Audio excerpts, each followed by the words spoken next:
corners of your mind, and traces of discouragement and peace you cannot find. Reflections of your past, they seem to face you every day. But there's one thing I know for sure, that Jesus is the way. Jesus is the answer. Oh, He's the answer for the world today. Ain't nobody else. Above Him there's no other. Jesus is the way. Let me tell you that Jesus is the answer. He is the answer for the world today. Above Him there's no other. I know that Jesus is the way. I know you got mountains that you think you cannot climb. I know that your skies have been dark. You think the sun won't shine. In case you don't know, I'm here to tell you that the word of God is true. And everything He promised, I tell you He will do it for you. Let me tell you that Jesus is the answer for the world today. Above Him there's no other. Jesus is the way. Let me tell you that Jesus is the answer for the world today. He's the answer for the world Above today. Him there's no other. Jesus is the way. Jesus. Yeah, yeah, He is the answer for the world today. Above Him there's no other.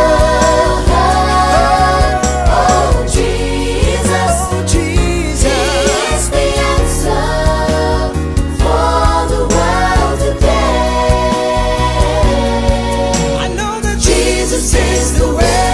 there's power in the name of Jesus is the answer He's the for the answer world today. for the world today. Above Him there's no other. Jesus is the way. Let me tell you that Jesus is the answer He's the for the answer.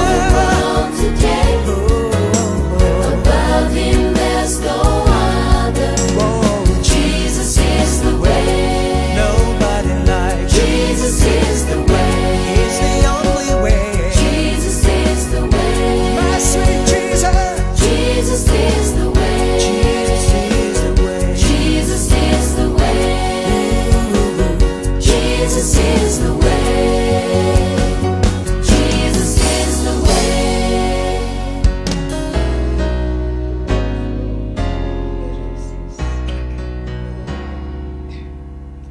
Ia le tua i le nei tae au. Ia ai le I whaia fo se whatalofa. Tu sai fo I male amatalia o le porkalame. Ia pole au onanga fo I al tato porkalame I le nei tae au. Le whangungana o malo ISARAELU. Ia o le a papena auna. Te ina tato. Ia pe te ina fo tato porkalame nei tae au. E isi te talo. Hallelujah, Jesus. Glory, hallelujah, Lord. Sili lava oilo mato tua. Yes, E mamalu e matautia e ufofomia lava oilo mato tua. Hallelujah, o mato iai le nei tai au. Mato vi ia masanga vi ia lava oilo nei tai au. Awa e tatau ngono mea le vi inga o le whamanu. Ma le whane e tanga ia te oi. Ai le I a mataina fo I le porkalame po le au au nanga fo I e ngā ua matamai le nei tai au. Mua mua no mato wo atu ia te oe ala I le talo tama. Kapena ona mori atu o mato loto whaktai ia te oe le nei tai au. Ona ua mato maua le nei tai au fo e whapopo yaso whaitau lia o lo mato wola. Le atua mato whaktai le ola ma le malosi. Whaktai whapena ona e toi whafowina lo mato malosi le nei tai au. Ale ngata I whaftai tele la vai lau wha malolonga. E uina malulu le tau le nei atunu. Ai mātou te langona lava le mawhanawhana o ua ao lo mātou atua mātou langona ina. Aleluia le mawhanawhana o lo walofa ia te I mātou lo mātou atua. Whaftai le nei tai au. Whapena au na iai fo inisi o le nei ainga. Aleluia le Global Kingdom TV whapena au na whiangai mga luenga. Nisi fo yo pa anga o whapena au na mafuta mai ma whaabanoa ina fo ilo lātou taimi e mafuta mai ai lungo le nei au nanga lo mātou atua. Mātou te talo le nei tai au, mātou te whaftai ono I lātou, whaftai ono le lātou taimi, whaftai foi ono whai lātou ma whamanianga ia te ma ua marpokalame o le whaungangana o MALO ISARAELU. Whaftai foi ono ato e te tala ina foi, whai tutoa o le ala leo nei, whaftai ai le au ona ia Mike, man whatutoa ia Sarah, whapea le no foalo, whaftai fo I lau whauunga e maise o lau whamanianga ia te la ua man whanau. Whaftai fo I tamā, I le nofo tatalo fo I tamā matina matua. Aere ngata fo I leo au na tofin whantua. O maa ua e kālesia aere ngata I leo wō mai māsani no mātou atua. Whaftai o na wato e maua le nei tai au. Mātou te mafuta I lungo le ala le nei lo mātou atua. Io le whatau wina lava o le bala au wina I mātou wa e bala au wina I mātou lo mātou atua I le nei tai au whatai ai I lau tau singa ma lau whamalo I le ainga le Global Kingdom TV le nei tai au talo tamātu ina atu ia te oe lau upu e le ngata I leo le amata ina nei pōkalame ko ngā totonu fo se ia o lau na whai ina tamā talo ko yanga leila o fio lau whauunga, lau whamanianga I lau ona I Freti ma whatua e mesio le kalesia le lo whatu noa. Hallelujah, whaftai ko yona, hallelujah, titala ina pea ma whaatanga ina pea I maua. Whaunga ina I o maua tangata I lungo le nea la leo, a wale whasua ina o lau upu. Talo tamā, I e whamanuia I pa anga le nea la leo, ai le ngata I lea, Ianga leila wa fio le nei tai au. Wai fo yo iai se mana onga, ia whapena au na whaailoa I lau wa fio. Ia tali fo I oe lo mātou atua. Talo mana tua lo nuu o ISARAELU. Ata I lea o so mātou atu nuu o Samoa. O atu nuu malavo le nei lalo langi lo mātou atua. Ia whapena au na talo mo lau whaaulatanga. Ianga leila ua fio I misionari. Hallelujah I lātou o lo whapena au na ufo ina atu, matu ina atu o lātou ola. Whapena au na au na e tā lai le whi au le MALO, tā lai Tilaulelei. Ia Yesu ke riso lo mātou atua. Whamanuia mai oi le nei tai au. Hallelujah la amata ina pokalama whangana MALO ISARAELU lo mātou atua. Ia I lau whaunga, anganga pa ia, mata mana unia lamba oi. Whapena au na Efesoso ani mai whaamanatu. Hallelujah lau upu le nei tai au. Whamenia mai o mātou loto. Ono o Yesu lele. Amen, amen. Hallelujah Jesus. Ia vi ia le atua le nei tai au. Ia e whatalo whātu, ia mwhawhenua I atu. Ia I le pa ia mani mamalo Samoa. I paanga fo I na ainga ma wō. Ia mese fo I o tangana, tinama, tua. Io au na fo I le tua mo to patua I le tai au. Patua fo I whatalofa. I le sunga whapemena ia Freti patua.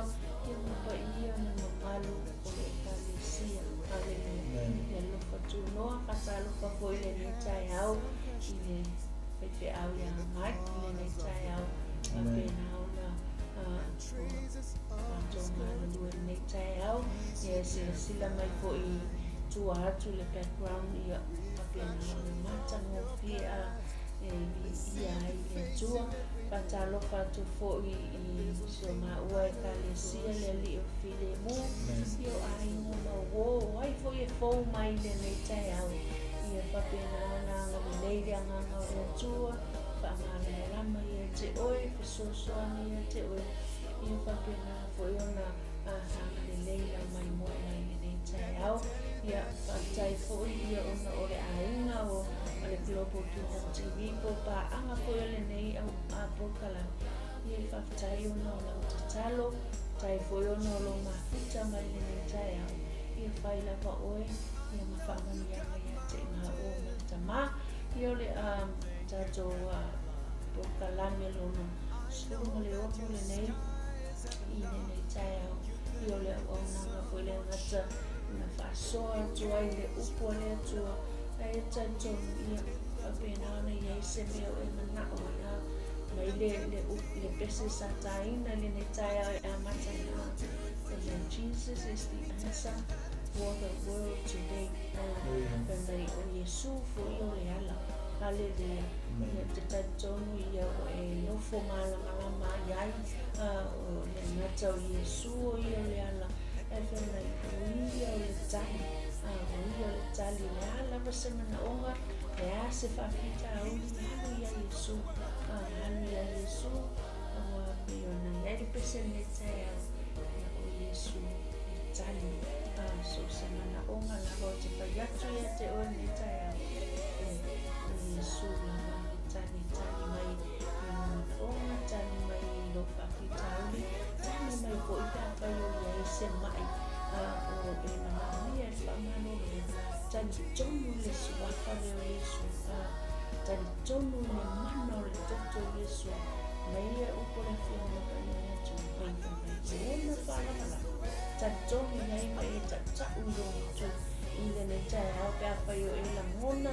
Se vai nga lutino o la mona tino ta ule ne tai o fala la ka Yesu o malo hallelujah wa tita wa la o fa ya tu ne tai o le ke la o fa ye le te malo lo ina ni tu ia fa ta lo fa na ia ma fa pe lo ai ne tai au ai ya nga le ne tu e tu na tu la o ne tai ia awale tato mata upu ia por soi na poiole ISARAELU ala ile upu le tua ile taya pamani tele le tua i loto haleluya ya vi ele tua ne chayao le woman fatalo fortina ia mese foi ole por kalame o le whamangana o le malo ISARAELU nei chayao i pa ia malo Samoa ia ina tau e ua tato i whatasi le por kalame le nei chayao i lunga o pearunga o ngaro le ea ia mese foi o nisi o le apawhai o na mafute se taimi i le tato por kalame ia vi ia le rei ia whaftai fo i le tua ia malo fo i le folau malo le whatotoa malo le whatamatane ma le whatamateine ia malo lava le umsai nei vai tau o tausanga ia o whaisi malo lu ia vi ia le rei ia malo lava suafa malu suafa whaperepere suafa mawalunga suafa siri ese o lo tatou o li'i ma lo tatou whaora o le tupu o le malo o Yesu kia wiso ma te whatalofa atu ai ma ufolofa atu ai le tai au ia welcome to our program whangangana o le malo ISARAELU o le tatou tuswhaitaunga o le lua tupu mtau koe lua sifuru ma le whawhai mua e o i le koe fitu ia lena tatou o le soina o le tatou porkalame o le whangangana o le malo ISARAELU ia o le tutula au atu o le porkalame ia e whamanatu atu le upo le atua ia ta oe mao na me tana tuspa ia o le e tupu le whatuatua i le taulongolongo o le taulongolongo atu fo i leo a fionga pa ia o le tatou batua ia tele ia tangata e taranoa i lea mau ia e lea whaina fo i le whaaliliwa nisi ia o le tupu o le whatuatua le whai mai o le taulongolongo atu lea o le fionga pa ia le atua o le tusi pa ia le atua ia le li a tatou wo i me tau ang tusi pa ia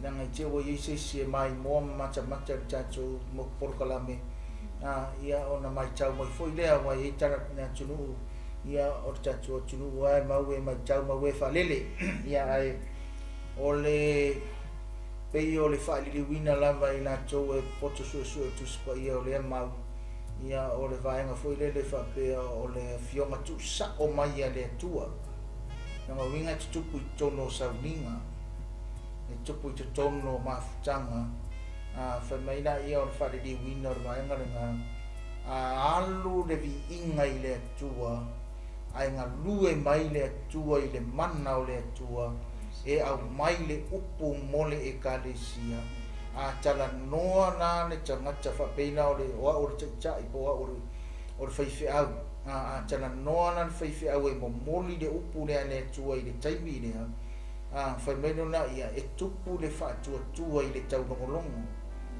nangana i le whaariru e isi whaimei o ngō tupu i le whaatua tua o tangata whaarongolongo au le whaariru wina o le mau e tupu le whaatua tua o le tangata lea e tau longolongo atu so e tako tu lole upu ma vatu the message for the it's more like a prophetic message straight from heaven tako tu loa ai vai tu lo le tupu maola ma vai kuranga yoi mai le taimi la vrenga me taimi a mesa kai me ovi inga kai me wa yei le malu le tua the atmosphere wa yei the presence and the glory of God will be there. I saw a message, I found Malosia or Vatu the message. I had to a tupu mail message. A couple that fat to then more the message. I push on the Vanga, the theatre, no more to any Chayao, the Chacho Pokalami. Longo Wingana, ia, on what Fadi Dura by Missio, Nafion of Paya and to I to show them or the wing of Fadi Winner now, or the Mauman to sell the Roma. Ia vi ere ni a le upo le tua metara tu spa ia o le tangata fa le tino e fa fanga i me ai o le tino le ngai ka ke ai o le tino e fa fanga i le me ai na mawai le malosi o le tino wa ye foi le tala fo mai e tu fa va senga me ai inga ia mawai le soifua marolo ina o le tino Famelo na ia o le tala le apostolo Peteru makamaka ko tacho por kalame o le fu le na o le fu le tino o le fu ai pala o le fu ai le upu le le na sauni e faitau ma fa so atu o le upu e fa le nganga e fanga i le nganga o le fu le na o le fu ai le pala the word of the Lord.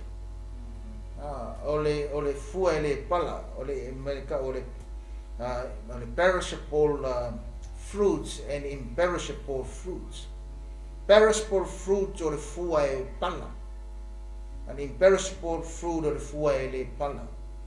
E tupu pe o il fa vaudela na fai na toe fo ile titi la vale fai tau watina i fai upo e todos fuma leono ma todos fuma fitu lenga fa ngata inu tatu por kalame le vasen kia se to fai tau lava longo le kara ngo tupu le ya kima le matanga me yo tupu ya kima anga le fai unga o le ngofo inga yo kima ma ko yo kima le ofeto le vasen kia ngai o le ngoa nga liu mai le tupu o i kupicho nga liu mai le ngoa ele ya kimo nga liu mai upu yo kima ia se fetauran tina todos fulu ma le ono ma todos ma fitu fa borbona o le lua fulu ma le lima ona tausanga na fai ai o akima matupu e se fulu ma le tasi tausanga na tupu ai o ia Yerusalema o le ngolo na tina o se putu o le afafine o pe taia o le ruma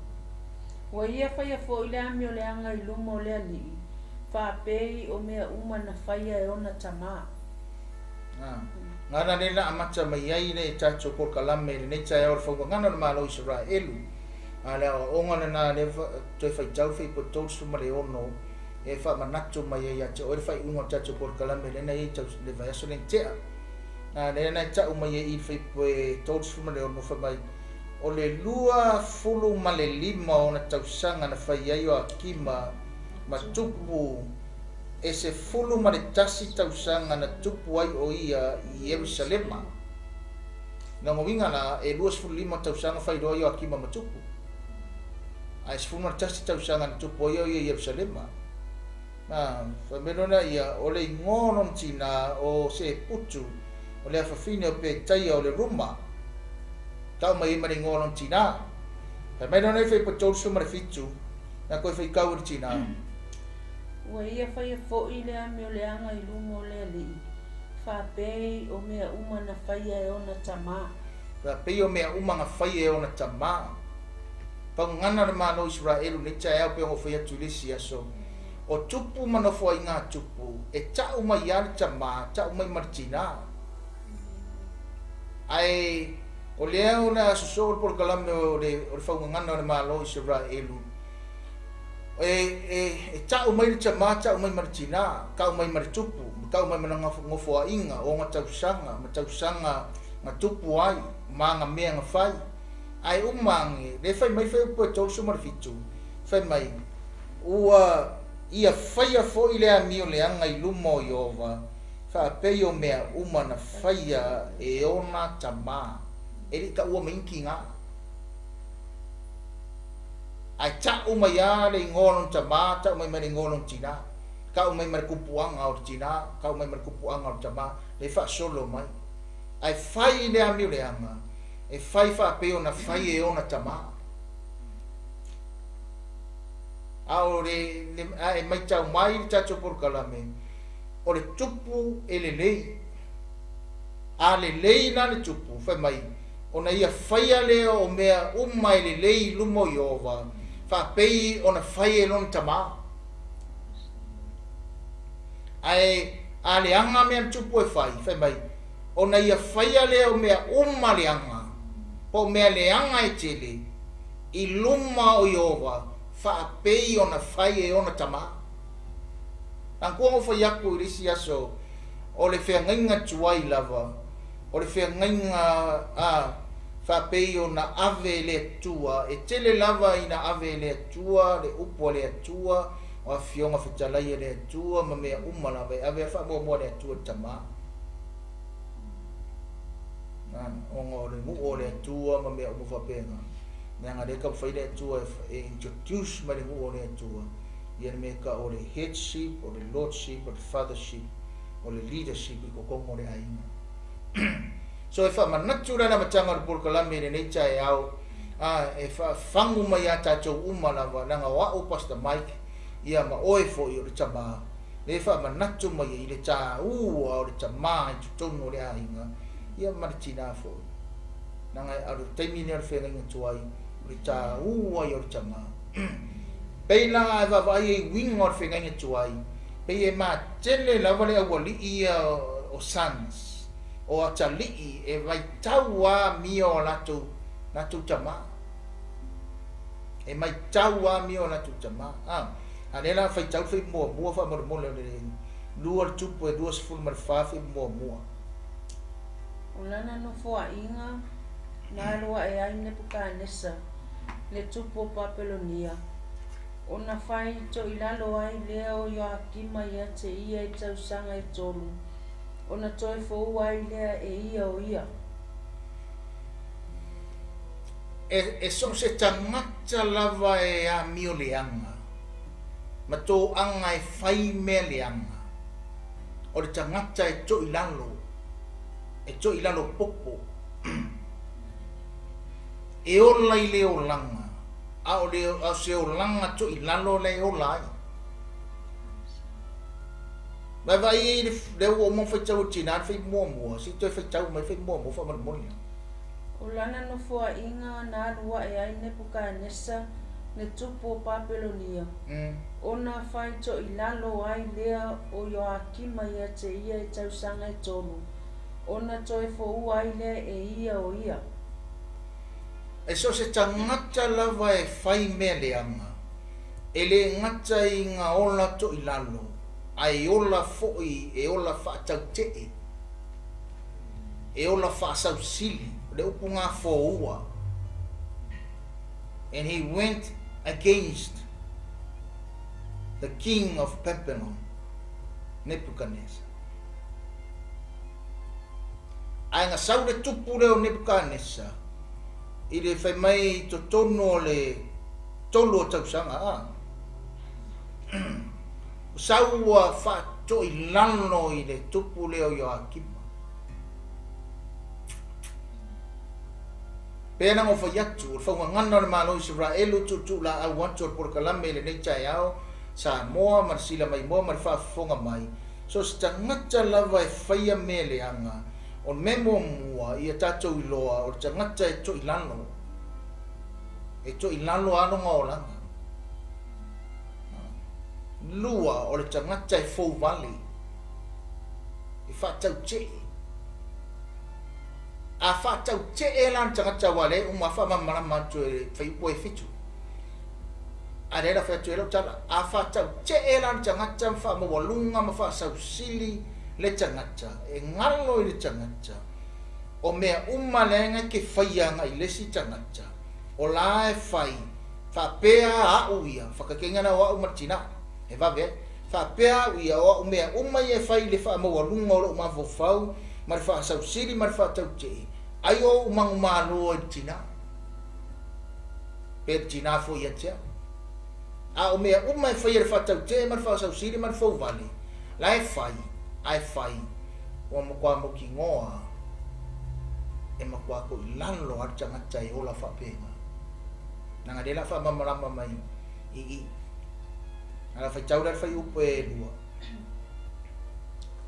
Una awina le ia te ia le alii o aua karitaia, ma aua suria, ma aua moapi, a toa ma aua le whanaunga a moni. Na ia awina i la tau i iuta e wha umatia ai. Peo le awhionga le alii na tulei mai i ana au auna le au perfecta. Peo a fionga le li na tulei mai i ana au auna le au perfecta e te maua i le lua whānea, lua tolu, lua tasi, lua sifulu. Pea whai nganga e wholo mai ai tatu wa o onga tatu porkalame, whangana na malo Israelu. Neu whai u le verse longa lua, le whai u longa lua. Pei o le fionga Iova na tulei mai i ana au auna le au perfecta. Mene mo whai atu ai, o le tangata e a mi o le anga warenga maka mai ngai a whaia le a mi o le anga i luma o Iova. Wha pei o na whai e ona taba. O le ka ngaka mi o le anga fo isa moa marasira mai moa mai. O so se mea kau ke whai e rano le langi ngi. Pea ngo whaku i le vai aso e len te apor vaso en kua. Nea kau ke whai a mea umai luma o le sira whanga le li. Luma o le sira whanga Iova. E o ia kia. Pe pōri uli le pō. Pe o Samoa a pōri uli Samoa. E o lo whidima i kere i roa. Pe pōri uli le pō. Pe ngā o au. Po ngā o oe foi le potu e le ai ngisi. Nai ke whaia ma o whaia me uma. I luma o sila whanga atia Iova.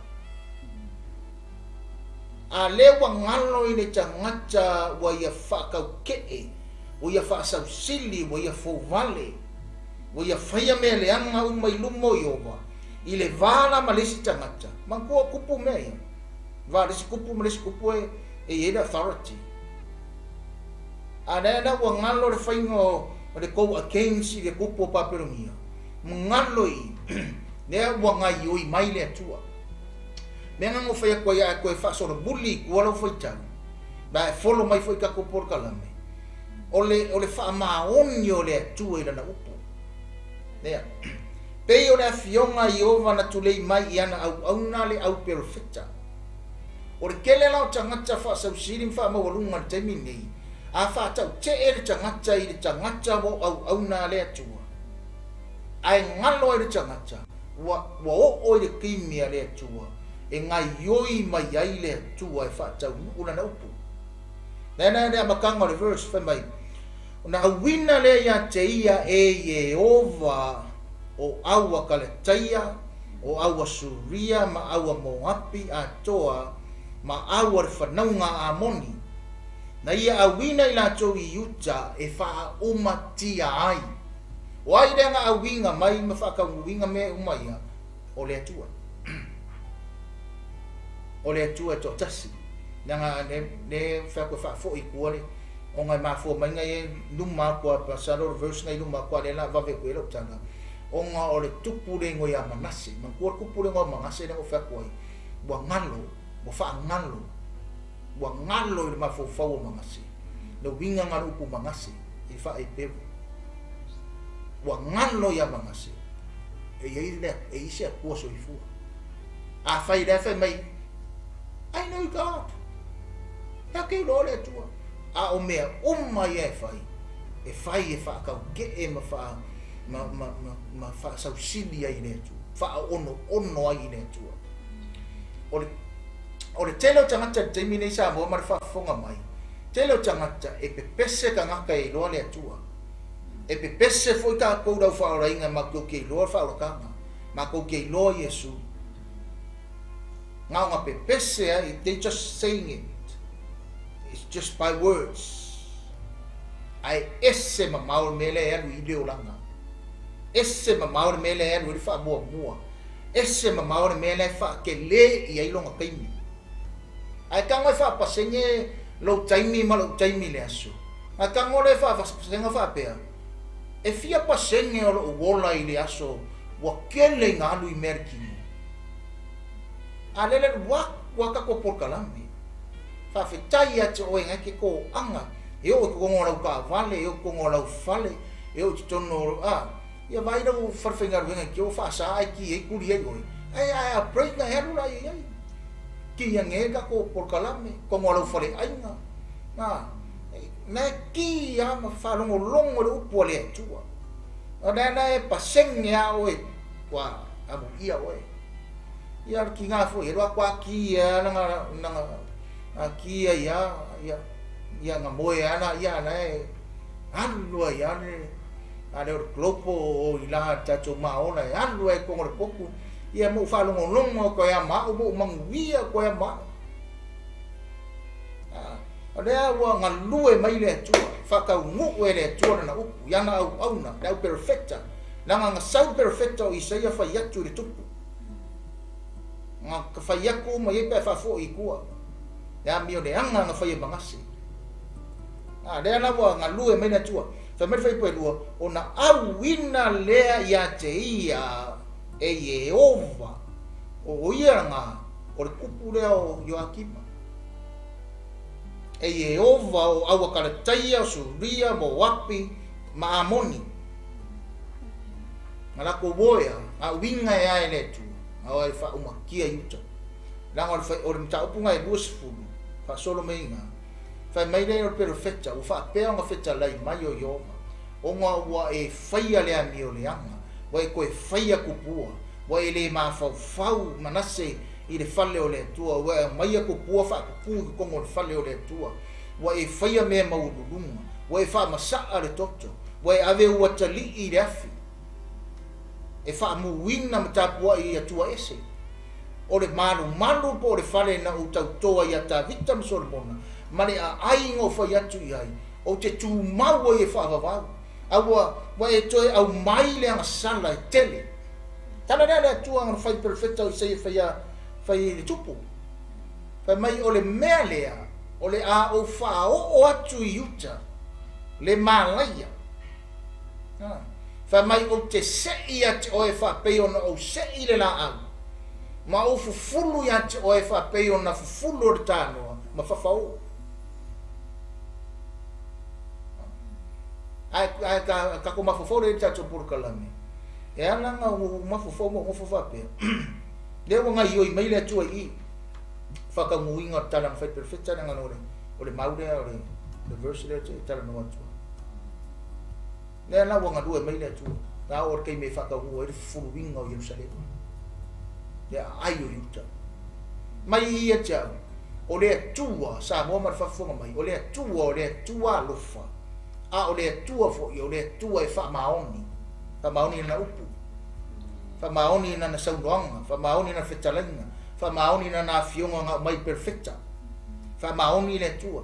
ngai tonu mami o tonu masa o mami o sa o le tu le wa makang fufulu ai ke o sau le upule fa mai o te fufulu ya te o le tanoa fa pe po fe mene sa fufulu dei o le ka ngo ku ku ana ngale fa mama mama ngai a inga ya mka upu ya na fufulu mo ninga a mai ka ko ele ai masi ka ko e fia va ai se me parpala dei foi masi ka ko fia va ai se ipu parpala dei foi masi se na wa ko ai ai dei ipu parpala e un mar ko lu aso parpala ni e ko fia ai ai e que era colo parpala ipu fulu o le se ko mumu ama fulu o le se o que ama fulu ai se vanga foi que ele fia vai se me parpala fa pega le tua aqui o ma fa pega ole o que yo ka ngaka ko mumu ka pe fulu ipu mo ulo mo ka mo na nga umu microwave ma me fa pega na fulu ama o que ai se wa foi le manga o se me parpala a le tele o tanga ta ke Luciano sa mo fa fonga mai ni tsa ile ko anga fulu la ko ka fa le anga no ole si mare o mo aso le vai aso le ai masi fulu o le ko anga fulu ulo fa ma fulu ka vale fulu me o a le o langa fa le anga no way fulu fa ka se fulu le sa ala fo ila fa no le ila sa ele umia fa no le la ale umia mo o le si la kulo ka alo lang ke fong o le si la kulo fa la ve mai le fa ele o ka mo anga ana ka mo fai la mo mar fai au fulu wa ku le o langa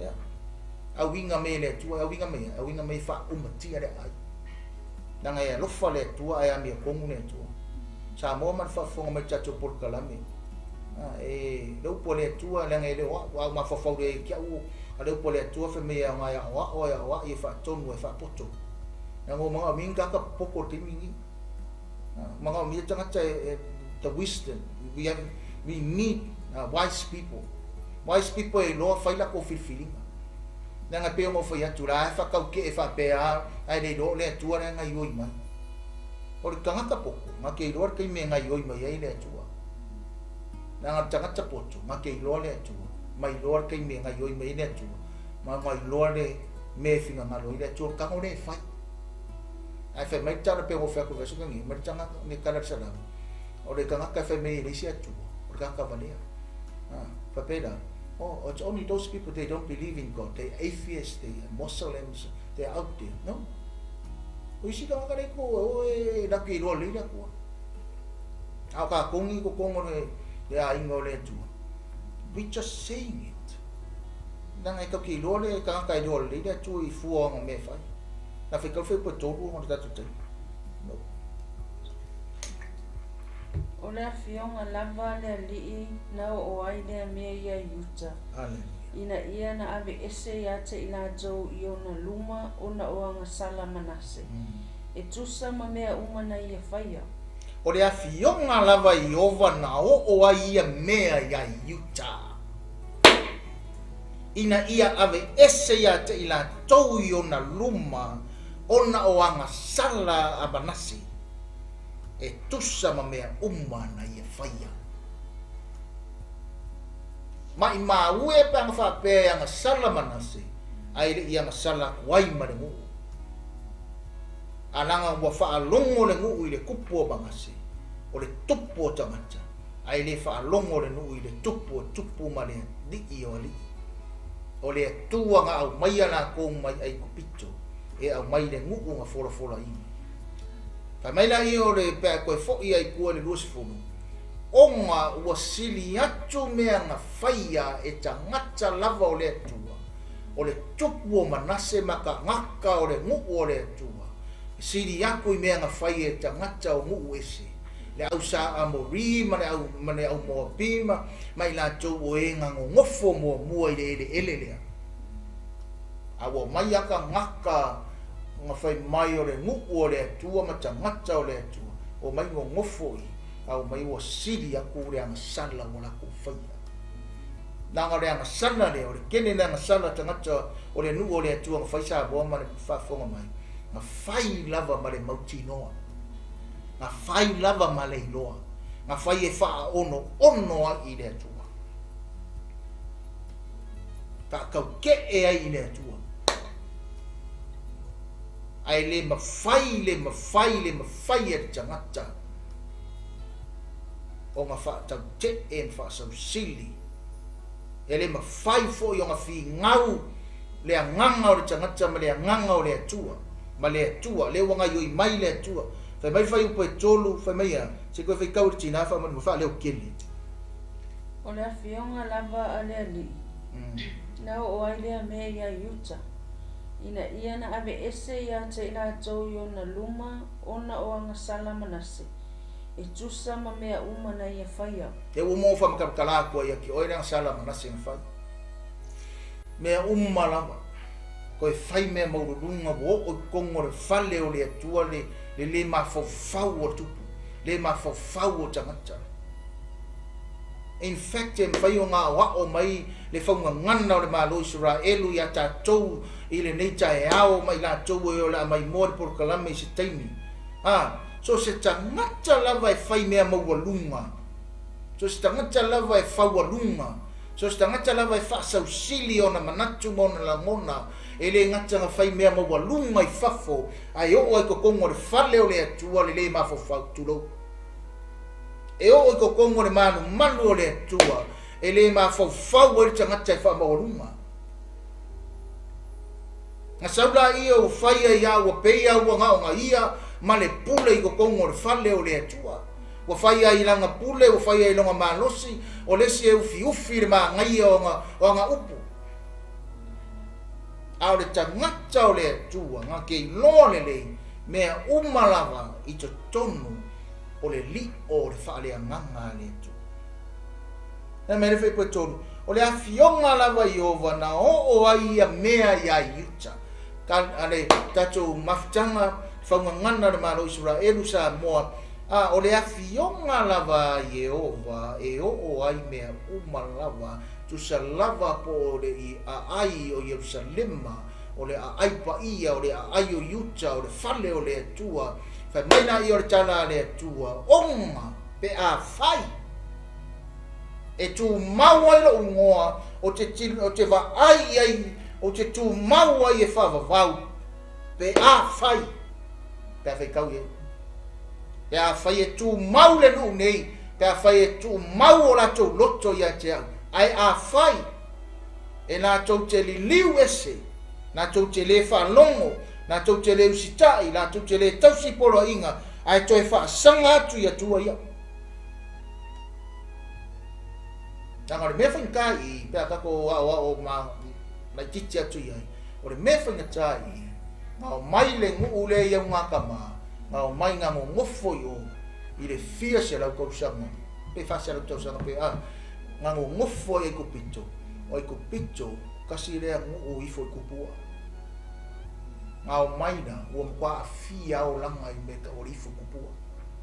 Ai o mai ko kongo ele ia, ngā o mai foi, o ka ngaka foi ifo kupua.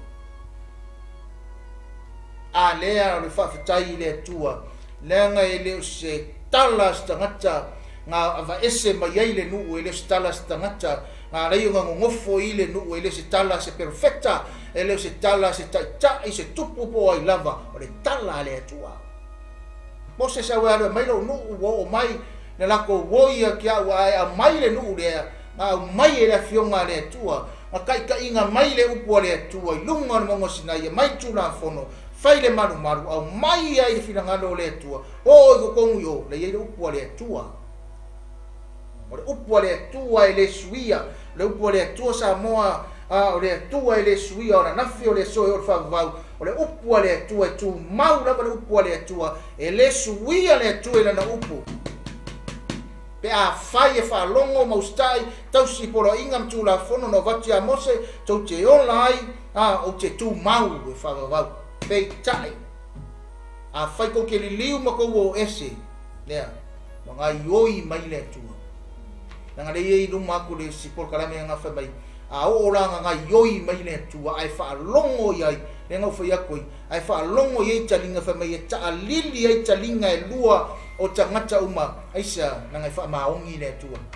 O wai lawa le tangata, se loa o se oe i lunga o polo inga le tua fa maongi le tua na maongi le tua na lue mai le tua ole fina ngano o le tua o le fionga iova ma o ai mea ia uta sa mo mar fa fonga mai ole fa ngana ma lo Israel tu la au to por kala me to me chaya mea malava e fai ono le fionga le tua fai ona le upu le atua to e mafau o e mau e asa fionga le atua e asa upu le atua ngofo ngi ngotai au fa tu le atua mai sa upu te olai mai sa upu te ta ina ya fatasi ma le nganga pa ia o lo fio te le ale te mi ne te talo i tai au e fai le atua ne tua le asa upu, le asa ua fionga, le asa utala.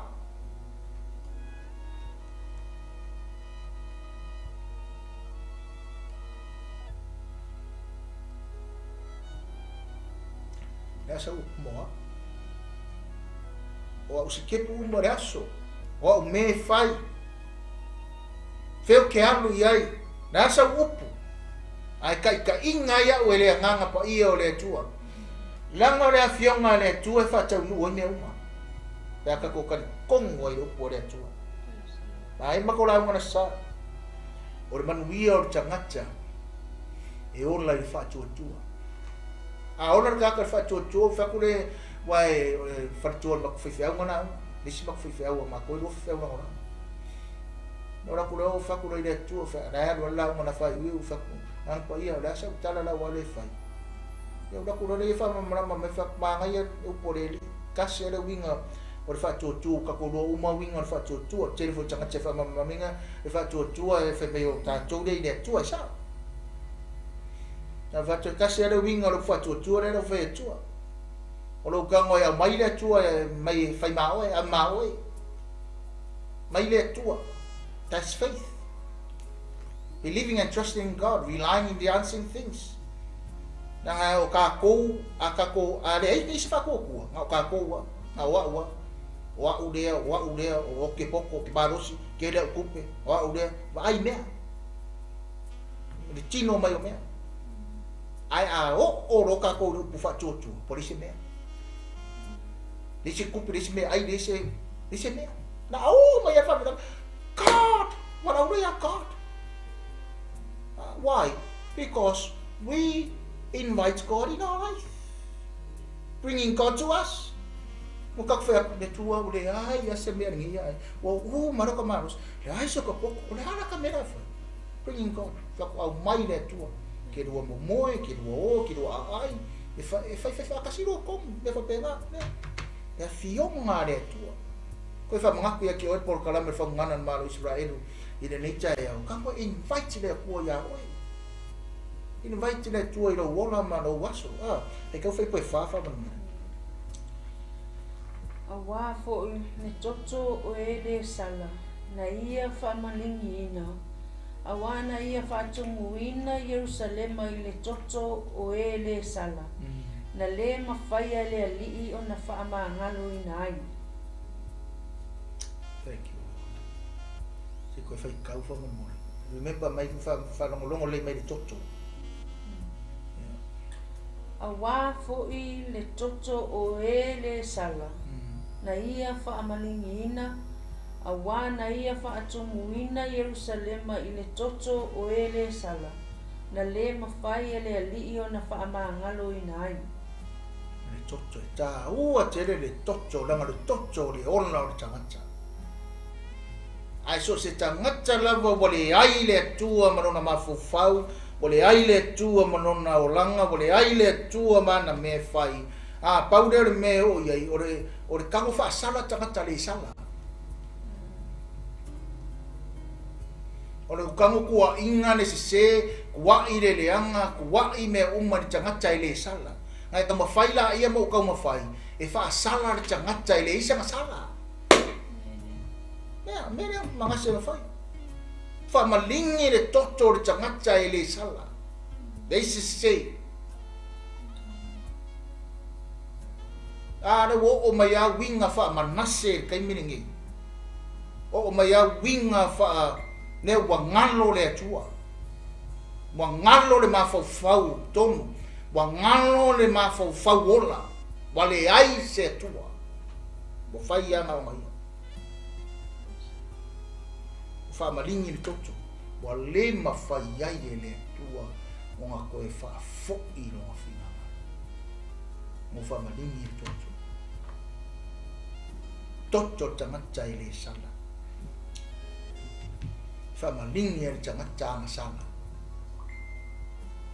so se tangata lava sala sa bo ma fa fonga mai so se tangata lava ya sala o le fia ia e fa sala le tangata a orang i le tangata fa peida wa orang i au le sala ai sala me do se si fa venga wo se fa sala va venga wo so kuskusiero lima va venga wo so pick up lunga le sala kakare kakare kuskusi lima ai nei do va ai nia pero foi ko anga yu tanga te fului fulka ngom fulu ngau ai ko ai le ko anga foi tanga te foi le kam foi ku se kam foi le fa peo o lo lufa a la inga ka wa o lo lufa nga dinga fa ilo a le sa ka o me nga sala dis mas o le ma fai ai le tua na o le toto tanga Doctor jangan cakap orang. Fengen kuai dia, aku ngoi koso mai de kiki mer fengen ngefo. Nang neng sa mo Yesu. Fengen kuai sioki. Au ni, ai karus. Mai fai karus me, mai fa sioki arus.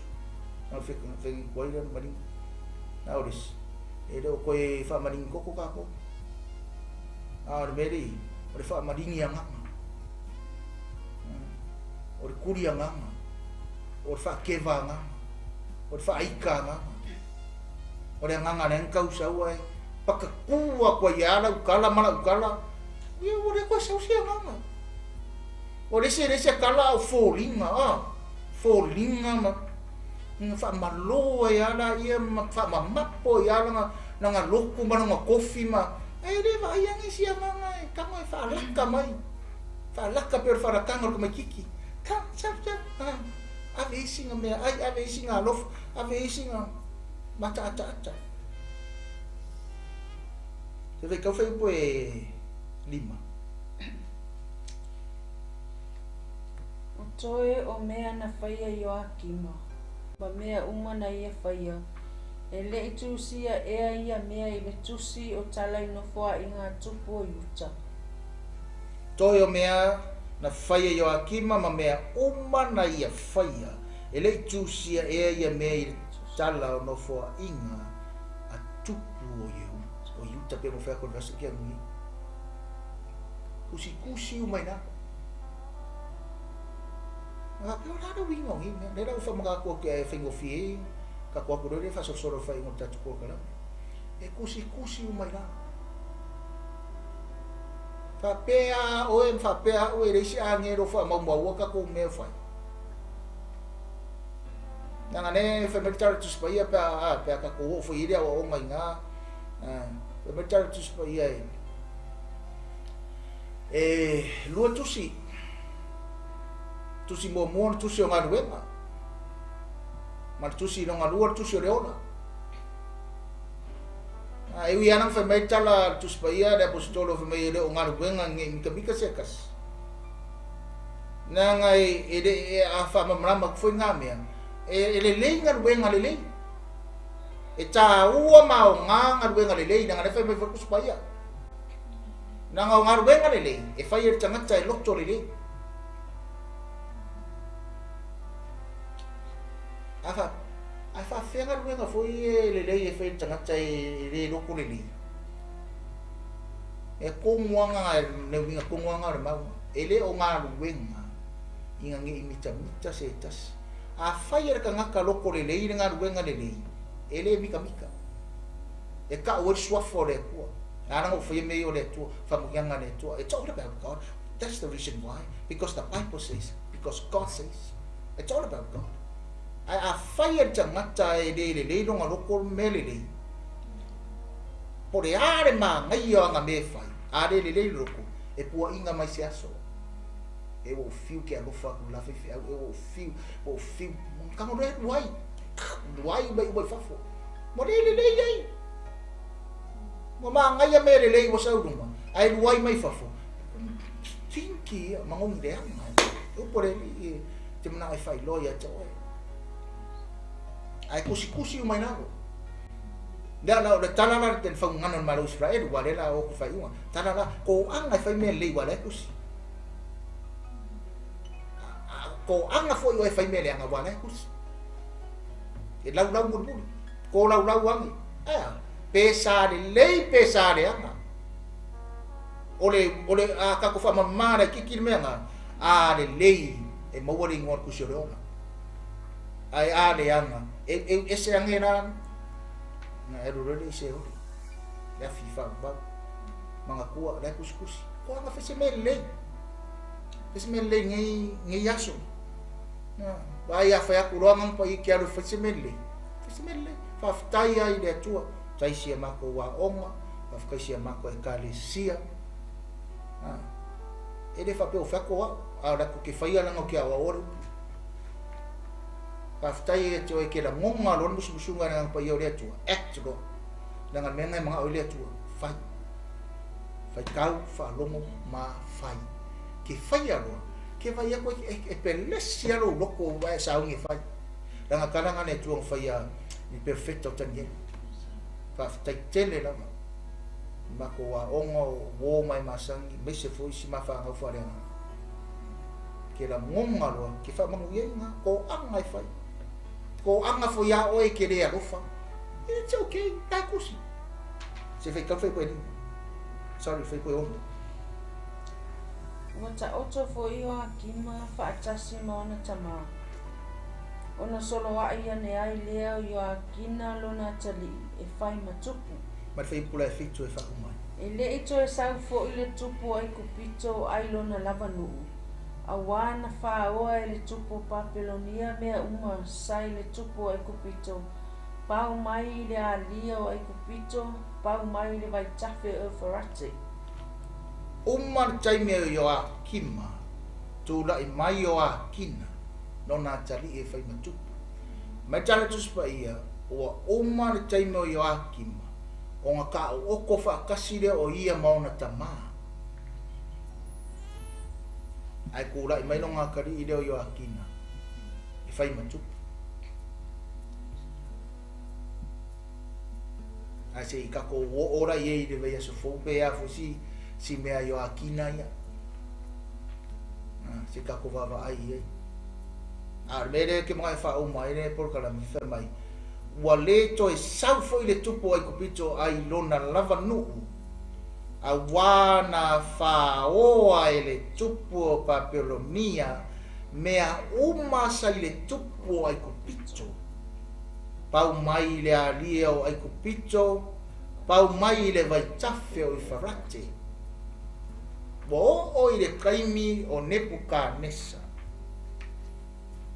o le kaimi e fa ngai e le tua le tupu o Papelonia e fa tau nuu ia na fionga a kare kaimi o le tua e fa ngai o ia e le tua ma fa tau nuu ia le tua na upu e le aise se mfai o koe suia le finangalo le tua e fa tau nuu ia le tua sau gia umai le tua au siki ele koe lunga ma te kupo Papelonia ai se whakau nuu ai ele tua na ngā fionga o le tangata la wa menenga mai ele ngango le tua le whau ma koe kapukara i le vāo le whātau nuina i le tua na ngā fionga o le tangata la e mawhai o ngā koe salamo ma koe sui rongo langa ma toe va ai le tua ma toe sui o ngala e sui ai fina ngalo le tua no e le sui ai fa fea la le usala boma e eu ese le tua le tangata ai fa ka mu wal fina ngalo le tua da kar kaimia le tua asala mor tangata eu ese le tua alo wa ngai mai le taimia le tua fa ka u ina ale yai le tangata I fa tanga nga kisi le fia pe fa yo mai bo mai ale yai le tangata I fa tanga fa meno tanga tu spaia o le malai o lo ilungo no na ulu o la fo ye le si tu o le tau futulinga e va tele e fai ngo fie ma tau no watu I le whawanonga a wa ngai mai le whamasinonga tonu a le atua ka ngaka lava o le piko e salamo e sui e le atua e ama ese e le atua e kava e le atua I le tocho Yesu e ave le atua I tutono le a ingo ke riso nga wha pele pele le atua se io I le aso o mai e le fua e le pana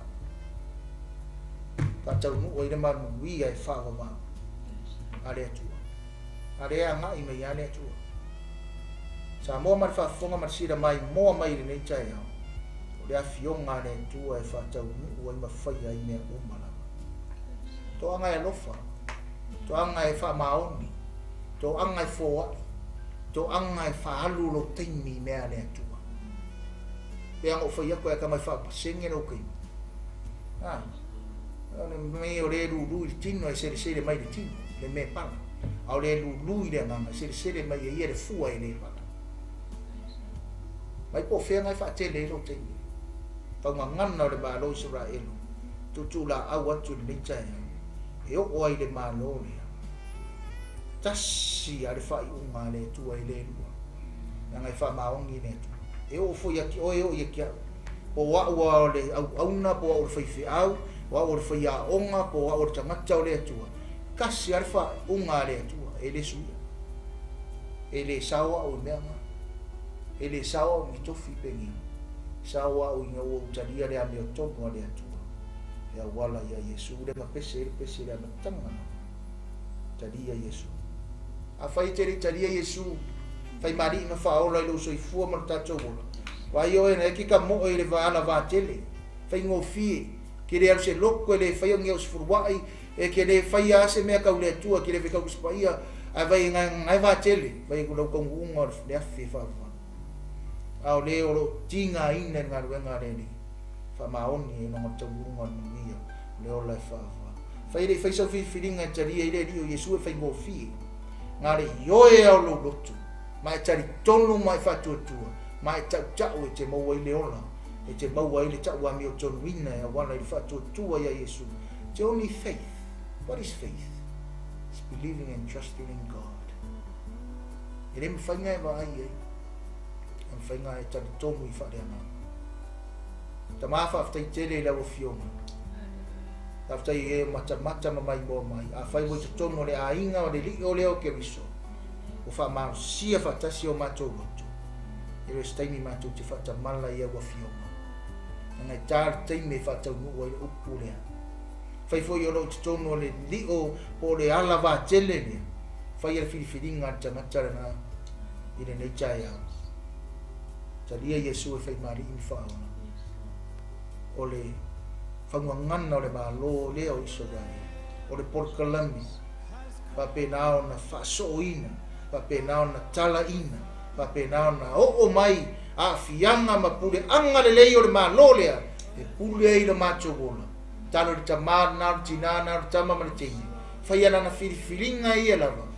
talia Yesu e fai mari na faona a fai foi o yestasi o lo mata mai pe mata mai se taimi le tua e anga le lei mai so ani mai famui e ia te hallelujah Jesus vi ia o faona vi ia o faona vautama fa ne ina o faona vau I la upu pa tai do tau longo mai tai do fa manatu mai le tua ia vi ia o faona o Yesu hallelujah ai le fai le talo fai o tatu por kalambe le chai out it's a simple prayer of salvation fai oi ai fai out fai tatu just in case que o maka se ka por kalambe fa fe no ka Yesu whataita mai upu nei.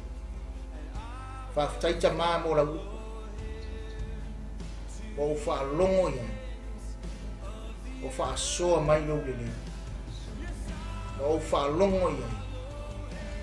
O Vailoa. O au lava o le tangata e mana o mia lau whaolata. Au o tala atu lo loto. A fio mai ai o Yesu. Ia e nofo tupu ai. Fai o e mali. Mau whaola. E a mata atu i le aso ni. Te o i lau toia fio mai. After Yesu. Amen. Thank you, Lord, for your word. I've heard your word and I know I am a sinner. I offer myself. Please, Jesus, come and be the Lord and King of my life. Start from today until you come back. Thank you, Lord. Amen. Whaftai tere tama. A yesi anganga o whaolaina. Ori angelo langi. Tia fia macho. Yesi anganga o whamarusia malu i tau.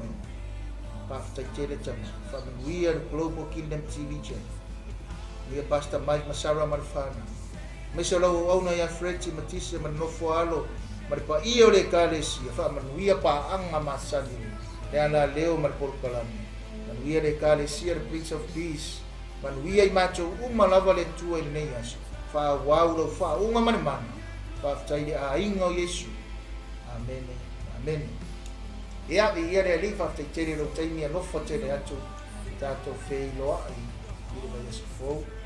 Via tere oi ia Yesu. We won't stop till the whole world knows the power in your blood.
We give our lives.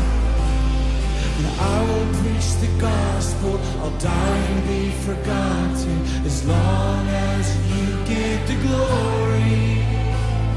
And I will preach the gospel. I'll die and be forgotten as long as you get the glory. Oh, I will preach the gospel. I'll die and be forgotten as long as you get the glory.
And the harvest is